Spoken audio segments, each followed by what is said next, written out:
Hi అండి. Welcome back to my channel. మా మేనత్త వాళ్ళకైతే కేసీఆర్ డబుల్ బెడ్రూమ్ అయితే వచ్చింది. పద మనం కూడా చూసేద్దాం ఎలా ఉందో. అసలు చాలా బాగుంది ఇల్లు అయితే. అంటే ఎలా చేసుకుంటే అలా అవుతుంది అంటారు కదా ఇల్లు, అలా అయితే ఉంది ఇల్లు అయితే.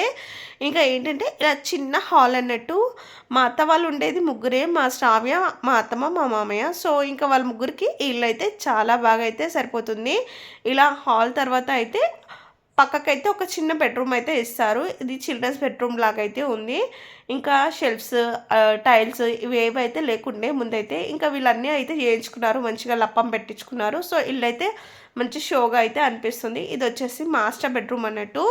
ఇంకా మాస్టర్ బెడ్రూమ్లో అయితే వెంటిలేషన్ చాలా ఉంది. ఇల్లు మొత్తం కూడా వెంటిలేషన్ అయితే మంచిగా ఉందన్నట్టు. అసలు అలా డల్గా చీకటిగా అయితే అస్సలు లేదు.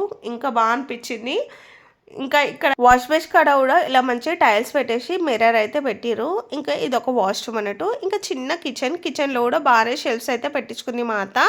ఇంకా ఏమంటారు, షింక్ అయితే బయట అయితే బాల్కనీలో అయితే పెట్టించుకుంది. చిన్నగా ఇలా దేవుని రూమ్ అయితే చేయించుకుంది అన్నట్టు.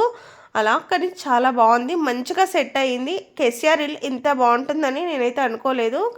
చాలా మంచిగా ఉంది ఇల్లు అయితే. ఇంకా ఇక్కడ నుండి వ్యూ కూడా చాలా బాగుంది, చెప్పాను కదా. సో వాష్ ఏరియా అయితే ఇక్కడ పెట్టించుకుందని. ఇంకా ఇక్కడ నుండి అయితే చాలా బాగుంది, చాలా ప్లెజెంట్గా ఉంది వ్యూ మొత్తము కూడాను. Thanks for watching.